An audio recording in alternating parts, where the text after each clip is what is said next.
Hey there, and welcome back to another episode of Broke Up Not Broken. I'm your host, Jamie Lima, a certified financial planner and certified divorce financial analyst, and the owner of a company called Allegiant Divorce Solutions, where we help people better prepare for, navigate, and recover financially from divorce. If you're going through a divorce, don't worry, you are not alone. This is your one-stop shop for mastering your finances through the entire divorce process. In today's episodes, we're talking about marital assets and debts and division strategies around them. So whether you're just starting to consider a divorce or you're in the thick of it, this episode will equip you with the knowledge and tools that you're going to need to divide up assets in your divorce properly. So grab a cup of coffee, your beverage of choice, whatever soothes you, buckle up, and let's get financially empowered in today's episode. Again, I'm Jamie Lima. I'm the host of this particular podcast and the founder of Allegiant Divorce Solutions. We work with people all over the country in a 100% virtual setting to help them better prepare for, navigate, and recover financially from divorce. I am what's called a certified divorce financial analyst and also a certified financial planner. I've been a financial planner for almost 20 years now.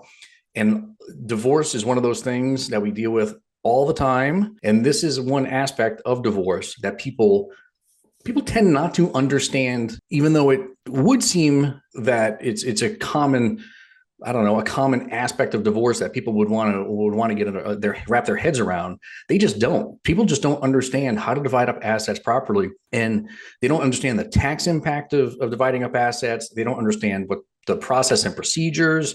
They don't understand the strategy alone. And this goes for divorce attorneys as well. We work with a lot of divorce attorneys when we present solutions to them and different strategies that our mutual clients can use. And they just don't get it, and it's not their fault. They're not experienced in the world of finance, and they weren't necessarily trained or educated on this stuff. So we're going to break it down for you. We're going to talk about marital assets and debts, different ways that you can divide up the assets, how to classify them and what the classification means. And I think all three of these key topics are going to go a long way in helping you as you start to go through the process of divorce. So let's start with marital assets and debts, right? What is marital property? Well, marital property are all the things that you accumulate during the marriage. Seems pretty simple, right? There's premarital assets, maybe stuff that you owned before, maybe your car or a 401k that you had before you got married, or an IRA, or other assets that you owned before you got married. Then you said, I do, and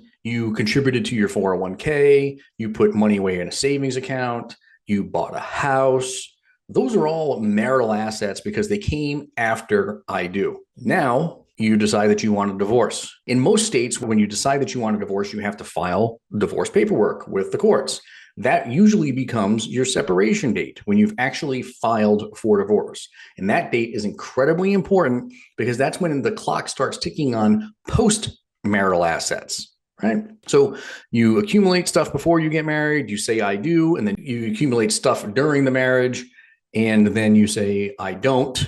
And whatever happens with those assets after are basically completely separate, right? You want to make sure you understand what your date of separation is, because that's a huge part of all the calculations that we're going to run as financial analysts. We're talking specifically about marital assets, though. So how is separate property treated in divorce differently than marital property? Well, separate property, we've already talked about this, is stuff that you accumulated either before you said I do or before you said I don't. In many states, those assets are yours and they are sole and separate from the marital assets. And you want to make sure there's a clear line of delineation between those assets and the marital assets. You want to make sure that you have separate accounts, you handle them separately. The other person in the relationship doesn't have access to those assets. You want to do whatever you possibly can to keep them separate and not commingle them with marital, and then they could potentially become marital assets later on. And I'm going to share a little bit about what that all looks like here in a minute. How do we divide up those assets in a divorce? Well, each state has different laws by way of which assets are divided. Most states are what are called equitable distribution states, where this simply means that you're going to divide up your assets in such a way, and your debts, mind you, you're going to divide up this stuff that you've accumulated during the marriage in a way that is fair and equitable. Now let's talk about what's fair and equitable. Fair and equitable does not mean 50-50. It could be 45-55. It could be 60-40. We worked on a case one time where there was such a disparity in the earnings capabilities of this one spouse versus another, and they had accumulated a lot of stuff over the years. Multiple homes, cars, vacation homes, all the stuff, right? They accumulated all that stuff. The husband was making somewhere around $500,000 a year. The wife was a stay-at-home and didn't make any income. Didn't have any income coming in. When we went through mediation and the divorce was finalized, they agreed that he was going to give her everything, except for, I think there was one vehicle and he had an apartment. He had an apartment that he was going to stay in, and there was one vehicle in the apartment. In most scenarios, the courts would not approve that because it is not fair and equitable. But once we made the argument to the courts of this is why it is fair, right? Because he knew that within 5 years, he could reaccumulate all of these things because of the earnings capability and earnings power he had. So once we made that case to the courts and said, listen, Your Honor, in 5 years, he's going to be right back to where he started from, and she doesn't have the ability to go out and earn enough wages or have enough income coming in to be able to buy all these things and maintain some semblance of the lifestyle that they had. So he's willing to give her that because of this. And that was perfectly fine. So that is an equitable distribution in the eyes of the court. So it's fair and just, not necessarily equal, right? That is the most common approach in many states. And it's very, very difficult to show what's fair and equitable without the proper use of financial analysis, which is the type of work that we do. Community property is the other big one. There are several states throughout the country that are considered, they basically divide up marital assets 50-50. I'm in the state of California. California happens to be one of them. Unless you can make a solid argument for the reason why there wouldn't be 50-50 split of assets or liabilities, debts, credit cards, auto loans, student loans, those types of things, you're probably going to split things 50-50, right? A lot of things are taken into consideration relative to the marital property and how they're divided. First off, it's the state you're in, right? The states are sometimes going to dictate how things are divided up. What also comes into play are things like the length of the marriage, right? The financial contributions of each spouse. In my example earlier of the gentleman who was able to earn a significant wage and replace all the things that he was going to give up, that would be taken into consideration. Any of the needs of the children, in my opinion, this is first and foremost, and this is the one thing that the courts look at. The number one thing is how are the kids going to be affected in the divorce? And there's also any non-marital property contributions, right? And this is kind of tying into asset valuation and classification. But if you take separate property and make it community property, it can have a significant impact on how things are divided up and whether you're actually going to be able to claw that back when things are separate. For example, let's say you had separate property and you put money you pitched in money out of that separate property to buy a vacation home. Well, when that vacation home is sold, depending on how we negotiate, you may be able to carve out some of that, the growth in that asset, along with the contribution that you've made to the vacation home. You'll be able to get that back as part of your sole and separate property in the settlement of the divorce. Happens all the time. It's not that complicated, but if you don't know what you're doing here and you don't know how to run the calculations, it can get a little tricky. So that leads me to the next section, the next point I want to make, which is accurately valuing marital assets. This includes your house, your investments, your retirement accounts. If you're one of the few that still have a pension, you have to make sure that you value all of these the right way to ensure a fair division. You have to get an appraisal for real estate. You probably want to get a business valuation done if you own a business. We do this all the time with our clients. We have somebody we refer people out to do business valuations because we want to make sure we're understanding the true value of a business. And that is very, very important in divorce. You want to look at the market value of your investment accounts. And there are specific rules in which you can divide up retirement accounts and when you can gain access to them. For example, a pension. If you have a pension, you might not be able to access that account until the age of 65. And that could be 20 years into the future for some of you, right? You want to make sure you put a value on that asset, even though it's not something you can even touch you can reach out and grab money from. You have to be able to put an evaluation on that. And that's one of the areas we actually specialize, which is pension valuations and running people through those calculations, because it can get a little tricky. I cannot stress enough how important it is to gather all of your relevant documents pertaining to this stuff. So before you drop the D word, you want to start gathering retirement account information, pension information. If you had an appraisal done on the house, you want to get that information, tax returns, all the stuff.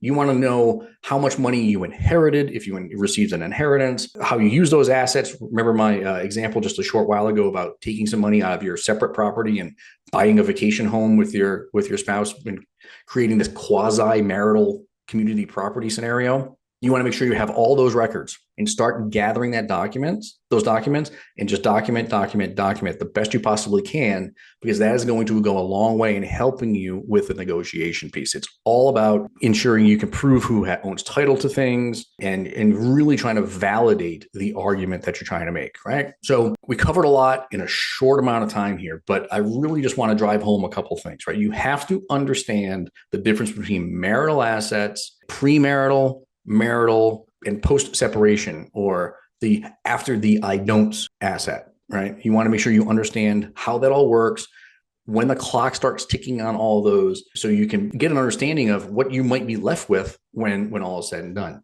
You have to understand how your state in particular divides up these assets by rule. And then if is it a fair and equitable state where you want to make sure you have to prove there's equity in the decision that you make and it's fair? Or are you in a community property state where basically everything's going to be 50-50, and it's usually pretty straightforward. The length of the marriage, the children, all of that stuff is involved in these calculations. So you have to make sure you get this right. I would encourage you to make sure you can prove the value that you have for all of these assets and your liabilities. Credit card statements, bank records, appraisals, business valuations, pension statements, all of it is incredibly important to lay it all out on the table and to create a balance sheet for yourself and be able to show the courts why you deserve what you're aiming for in the settlement. I hope this was helpful. I really do. This is an incredibly important topic, and we're going to be touching upon this and these topics in consideration of all intertwined, I should say, within all the other conversations we're going to have as we move forward. We're going to have special guests that are going to be talking about this stuff. I'm going to be talking about it. So this is just the tip of the iceberg, and just to give you a little bit of a lay of the land of how all this stuff works. I hope this was helpful. Again, I'm Jamie Lima. I'm a certified financial planner, certified divorce financial analyst, and founder of Allegiant Divorce Solutions. You can visit our website at the links in the show notes. They're right there for you to follow if you want to book some time to talk about your particular situation. If you have questions on this, don't hesitate to DM me or drop me a note in the comments below. I'm going to do my best to answer all of them. If you want to schedule a free consultation where it's completely confidential, there's no cost, there's no obligation, I'll get you pointed in the right direction. Go to the website, allegiantds.com. Schedule some time with us there, and we'll do our best to triage your situation and make sure we get you pointed in the right direction. I look forward to sharing more information with you. We have some amazing special guests coming up, so please don't forget to subscribe, like, follow, whatever it is you have to do to get updates on this. We're on Spotify, YouTube, Apple, all of it. So wherever you get your podcast, subscribe, like, follow, and we'll talk again soon.